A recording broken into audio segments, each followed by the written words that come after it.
solar system is a little over 400 years old. Not the real solar system, of course, but the solar system as we know it. It was handed to us by Nikolai Copernicus, and it made him very unpopular since he upset the ancient and very human idea that the Earth was the center of the universe. In his solar system, all of the planets swung in circles about the sun, just as the moon swung around the Earth.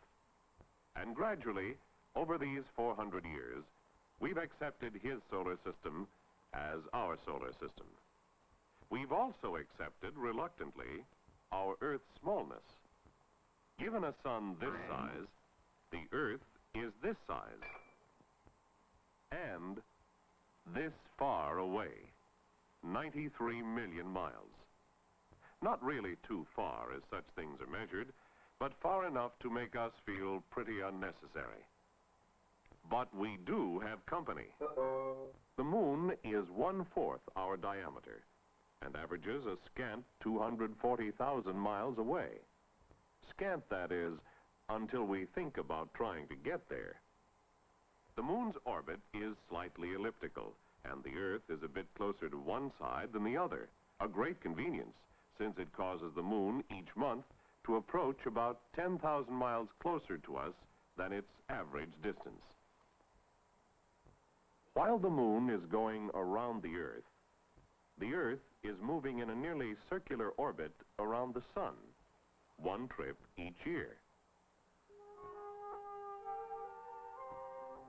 Throughout this time, of course, the Earth, tipped at an angle of 23.5 degrees, is spinning about itself, producing the well-known 24-hour day. So we have the Earth spinning on its inclined axis, the moon revolving around the Earth, and both making an annual circuit around the sun. All of this takes place within several larger motions, of which we can ignore all but one for now. Using the Earth's orbit as a straight line going through the center of the sun and the center of the Earth, we let this line act as a reference, as though we're floating the Earth in a tank. Then, let's swing the moon and its orbit around the Earth and make the plane of the moon's orbit a thin disk. Now, while the moon is continuing counterclockwise, the disk is moving clockwise or backwards around the Earth, keeping the high side always the same distance above the water. In reality, to complete just one cycle of this continuous motion requires slightly more than 18.5 years. To further explain what happens during this backing up motion of the moon's orbit, let's look at it from above. We find that this is such a slow and stately motion that each time the package makes its yearly trip around the sun, the plane of the moon's orbit backs up only a little less than 20 degrees. This line formed where the moon's orbit and Earth's orbit meet is called the line of nodes. These then are the motions with which we're principally concerned.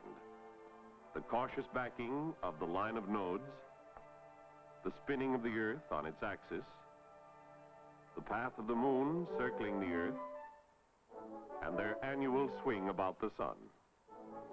Now, what does all this have to do with the lunar probe? Everything. Everything, because all of these swings and gyrations affect the distance between the Earth and the moon. And this distance, more than anything else, is the ultimate enemy we have to overcome. Thus, our delight that the Earth is not at the center of the moon's orbit, since this means that for nearly half the lunar month, the trip is shorter than it is during the other half. The difference between the least distance and the greatest distance being almost 10%. Since our lunar probe launching site is in the northern hemisphere, the half of the month in which the moon's orbit lies north of the equator is better for us than the other half, again, because the moon is closer during this time. Actually, With our present systems, there are about 4 days, centered about the time the moon's track is farthest north each month, which give us our best shot at the moon. And naturally, when the moon is at the limit of its northerly passage for the month, the center of this 4-day period gives us the best moment. The backing of the line of nodes, or rather, the backing of the plane of the moon's orbit, also affects the distance to be traveled.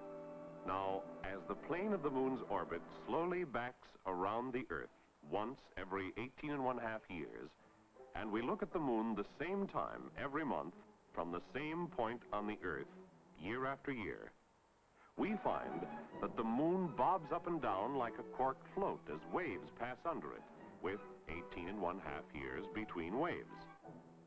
Midway in this 18.5 year cycle, the moon reaches the low point in the swing, the trough in the wave. It is then at its most southerly passage. Slightly over 9 years later, as the plane of its orbit keeps backing, the moon is once again at the top of the wave, the upper limit of its northerly passage. Obviously then, since our launching site is in the northern hemisphere, at this latitude, the nearer our latitude the backing of the moon's orbit allows the moon to pass, the better, since it puts the moon closer to passing overhead, with the distance to it less and less. Thus, we also have a best year, once in every 18.5.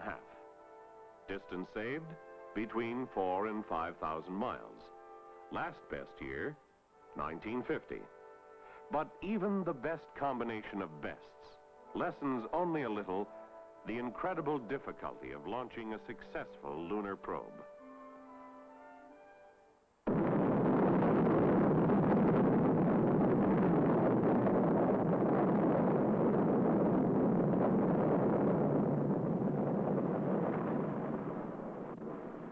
What follows is one of the simplest of many possible trajectories and sets of conditions.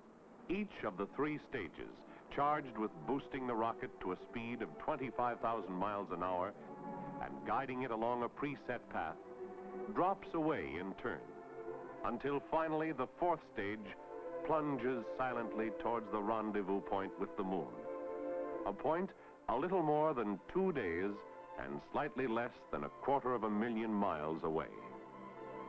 The first day, the 4th stage slows.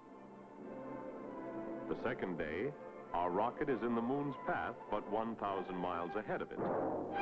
The retro rocket fires, triggered by a signal sent from Earth. The probe slows from more than 5,200 miles an hour to slightly over 2,900 in less than 10 seconds. And the moon gathers it in and sweeps away through space with it. The probe, circling the moon 1,000 miles above its surface at a speed of over 2,900 miles an hour, makes a complete trip in about 4 hours and a half.